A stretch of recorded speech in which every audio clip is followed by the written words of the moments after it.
بات نہیں کرنا چاہ رہا تھا پبلک پلیس پہ، لیکن چونکہ بات اب چونکہ مختلف لوگوں میں اور پوری ایک مختلف گروہ میں یہ بات جو حالیہ تصویر وائرل ہوئی ہے منتظر مہدی صاحب کی، تو اس پہ بہت سی چہم گوئیاں ہو رہی ہیں اور بہت سی باتیں ہو رہی ہیں، اور بالخصوص کچھ میرے دوستان اور کچھ میرے مخالفین یہ کہہ رہے ہیں کہ خان وسیم عباس خان صاحب جو ہیں وہ اس کا بائیکاٹ کریں اور وہ منتظر کو چھوڑیں، اور کیونکہ وہ ان کی بڑی دوستی ہے، جاری ہے۔ تو میرے محترم بات یہ ہے کہ سب سے پہلی بات یہ ہے کہ یہ جو تصویر ہے، میں کسی کی کوئی سائیڈ لینے کی میرا کوئی دور نہیں ہے، میں کوئی کسی کا ہواری نہیں ہوں، مجھے کسی سے کوئی لالچ نہیں ہے۔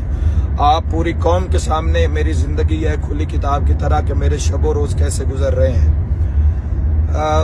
سب سے پہلی بات یہ ہے کہ یہ جو تصویر ہے یہ تقریباً آج سے 12-13 سال پرانی تصویر ہے۔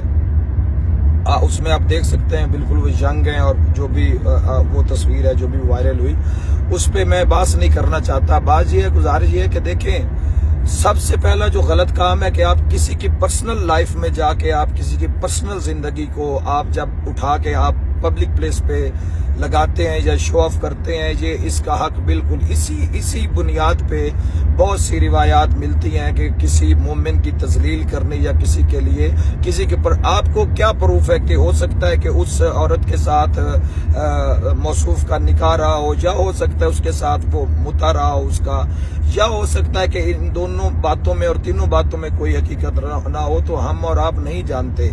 دیکھیں، سب سے پہلی بات یہ ہے کہ میں اس کی گزشتہ زندگی پہ نہیں کرنا چاہتا۔ اگر ہم سب لوگ، ہم آج کے سب جو دعوے دار ہیں محبت و محمد و اہل بیت محمد کے، اگر ہم صرف یہی دیکھیں کہ ہمارا پاسٹ کیسے گزرا ہے، تو ہم بالکل بھی محمد و اہل بیت محمد کا نام لینے کے قابل نہیں ہیں، نام لینے کے قابل نہیں ہے محمد و اہل بیت محمد کا۔ لیکن توبہ کا دروازہ رب ذوالجلال نے کھول کے رکھا ہے۔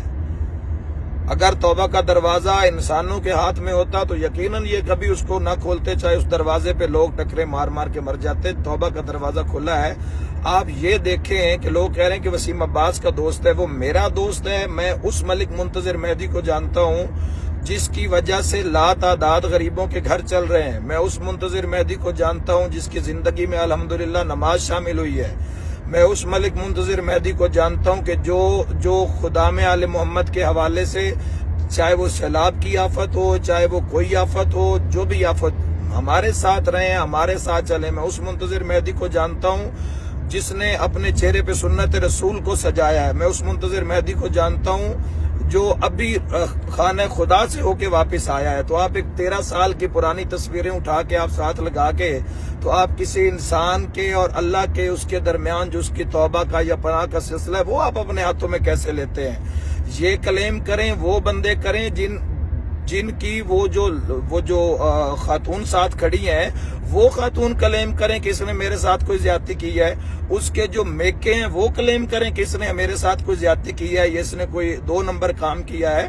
ایک فوٹو آپ اٹھا کے لیتے ہیں جب آپ کو نہیں پتا کوئی نکاح کا سلسلہ ہے، کوئی کسی کا موتے کا سلسلہ ہے، یا کسی کے کوئی بھی ایسا کام ہے۔ شریعت میں ہزاروں راستے موجود ہیں۔ آپ ممبر پہ خود کھڑے ہو کے آپ فرماتے ہیں کہ قرآن میں نکاح کا حکم دیا گیا ہے، اور اگر جو نکاح کی حد تک نہ پہنچے وہ اپنے آپ کو محفوظ رکھنے کے لیے گناہوں سے آپ مختلف راستوں کو آپ جو ہے وہ آپ اختیار کر سکتے ہیں۔ تو میں اس منتظر مہدی کو جانتا ہوں جو لنگر خانے چلا رہا ہے۔ میں اس منتظر مہدی کو جانتا ہوں جو غریبوں کا علاج ہاسپٹل میں جا کے علاج کرواتا ہے۔ میں اس منتظر مہدی کو جانتا ہوں کہ جو اپنی پاک نیاز میں سے جو محمد و سادات کے جو گھر ہیں ان میں وہ منتھلی پہنچاتا ہے۔ میرے پاس آئے، مجھ سے پوچھیں۔ ابھی کل ہی کی بات ہے کہ 50,000 روپیہ سید، نام نہیں لوں گا، شاہ پور سے چکوال کے ایریا میں سے میری ان سے بات ہوئی تھی کہ ان کی دکان ہے، ان کی آنکھوں سے ان کی بینائی کمزور ہو گئی ہیں، 7 بیٹیاں ہیں سید کی، تو فوری 50,000 روپے کی جو ڈونیشن ہے وہ اپنی نیاز سے دی۔ آپ کسی کے پاسٹ کو، کسی کے گزرے ہوئے زمانے کو سامنے رکھ کر آپ بالکل کسی کے اندازہ، کسی کے قد کا اور وہ آپ نہیں لگا سکتے۔ ایک بندہ اچھے کام کر رہا ہے، سنت رسول سجا لی ہے، اللہ کے گھر سے ہو کے آ رہا ہے، اچھے اعمال کر رہا ہے، مولا کا ذکر کر رہا ہے، گانے والی طرزوں پہ کوئی قصیدہ نہیں پڑھ رہا، نماز زندگی میں لے کے آیا، تو ہمیں ایسے لوگوں کو وقت دینا چاہیے۔ اور اگر ایسی کوئی غلطی یا کوئی ایسا معاملہ ہوا ہے